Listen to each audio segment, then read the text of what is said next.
The prototype made its maiden flight in April 1967. 3 months later, it was displayed to the public at the Domodedovo Aviation Festival as the MiG-23.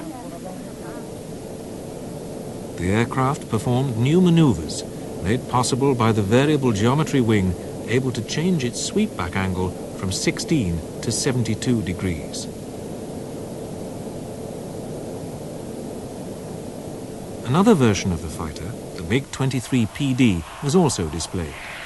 It had a delta wing and additional lift engines, which shortened takeoff and landing runs, allowing the plane to operate from a 550-foot airstrip.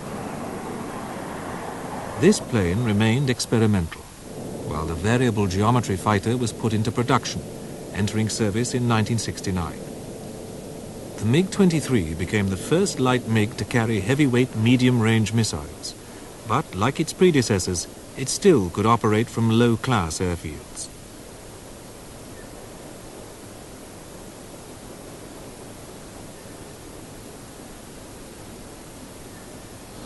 It was one of the Soviet Union's primary military aircraft, produced in even greater numbers than the MiG-21.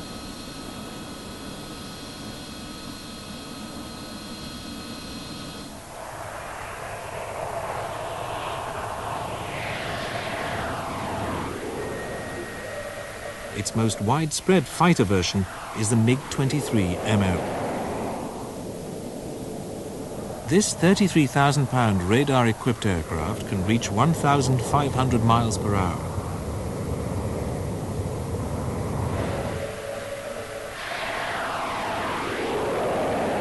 Its standard armament includes 2 medium-range R-23 missiles, 2 short-range R-60 missiles, and a 23mm cannon mounted in the fuselage.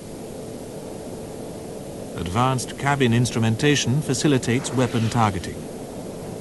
The MiG-23, carrying bombs and rockets, was used for ground attack, but the first years of its service showed its ineffectiveness in this role.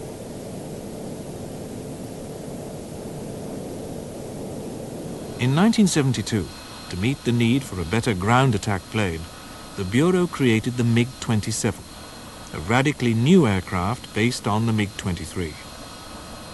In the MiG-27, radar was replaced with optical and laser equipment optimized for ground target detection, while its construction was reinforced to increase survivability under heavy anti-aircraft fire. The plane can carry an 8,800-pound payload, including bombs, rockets, and air-to-surface missiles. It also employs a fuselage-mounted 6-barrel 30mm cannon.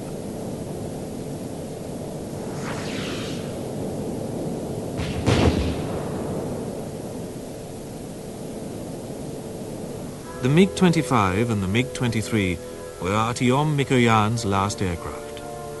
This talented designer personally supervised work on more than 100 planes created by his bureau.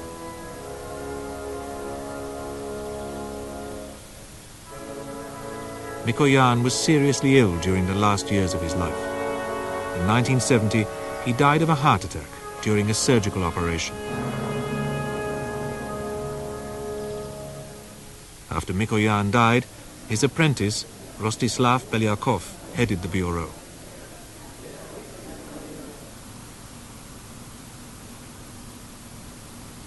In October 1977, Alexander Fedotov became the first pilot to fly a new MiG, the MiG-29, a fourth-generation multi-purpose fighter.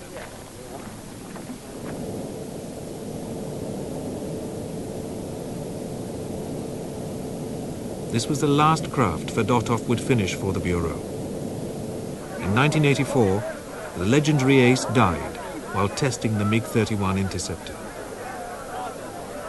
He sacrificed his life trying until the last moment to save his falling plane. The Bureau's test pilot flight school was named in Fedotov's honor. After successful testing, in 1982, the MiG-29 was put into production.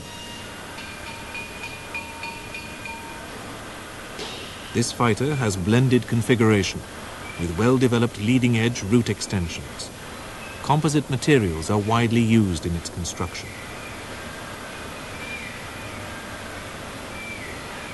The MiG is powered by two fuel-efficient RD-33 turbofans located in belly-mounted nacelles. These engines produce a thrust-to-weight ratio exceeding 1.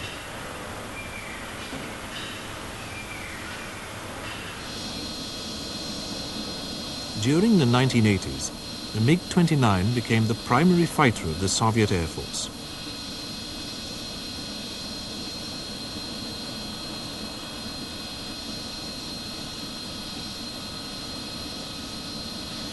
This aircraft surpasses all its predecessors in maneuverability.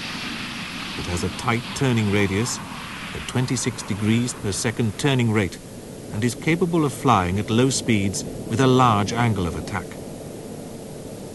The MiG-29 can reach 1,500 miles per hour, has a 60,000 feet service ceiling, and a 1,200 feet per second rate of climb.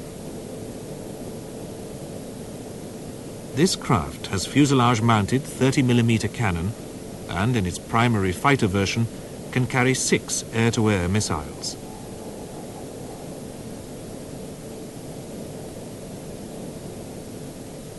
As standard, the MiG's 6 underwing hardpoints mount 2 middle-range R-27s or R-60s and 4 heat-seeking short-range R-73s.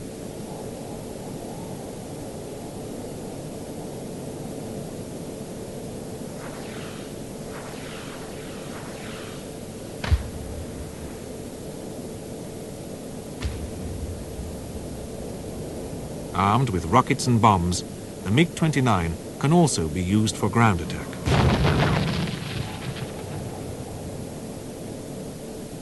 This fighter is now in service in Algeria, Poland, Germany, Syria, India, and Iraq.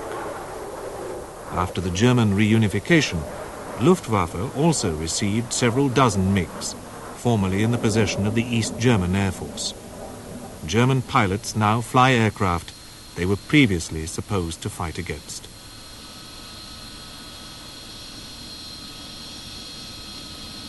The MiG-29 shown here are flown by a professional piloting squadron known as the Strigi, Swifts. Its airmen are considered among the best aerobatics masters in the world.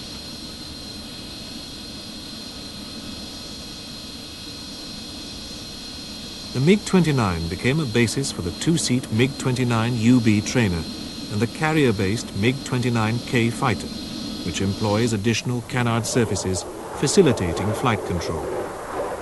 This plane was designed for the Admiral Kuznetsov, the first Soviet full-scale aircraft carrier.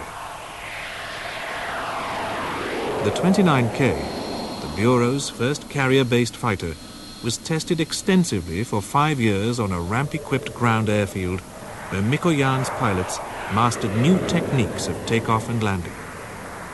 In November 1989, after several trial touchdowns, pilot Tokhtar Aubakirov performed the first landing on the flight deck of the Admiral Kuznetsov carrier. Then, without using a catapult, he made the first takeoff from the deck ramp. In the summer of 1992, another new generation MiG was first shown to the Russian public at the Moscow Aero Show. This plane, the MiG-31, was built in 1975, based on the MiG-25, and was shrouded in secrecy for 15 years. This ultra-heavy, 100,000-pound interceptor with its two RD-30 F6 turbofans retained the high performance of its prototype. The 31 can accelerate to 1,900 miles per hour and climb to 65,000 feet. The plane's advanced equipment makes it dramatically different from the MiG-25. It mounts a powerful phased array radar, allowing it to detect aerial targets at a range of 180 miles. Low-flying targets can be tracked by an infrared sensor. The interceptor's fire control system allows to fire at 4 targets and track 10 targets simultaneously. This interceptor, unique in its class, demonstrates the potential of the Mikoyan Bureau. In its 50-year history, the Bureau grew from a small department into one of the largest aviation enterprises in the Soviet Union. More than 180 planes were designed, built, and tested by the Bureau. Its MiG fighters became synonymous with high performance and reliability, a bridge to the 21st century for Russian aviation.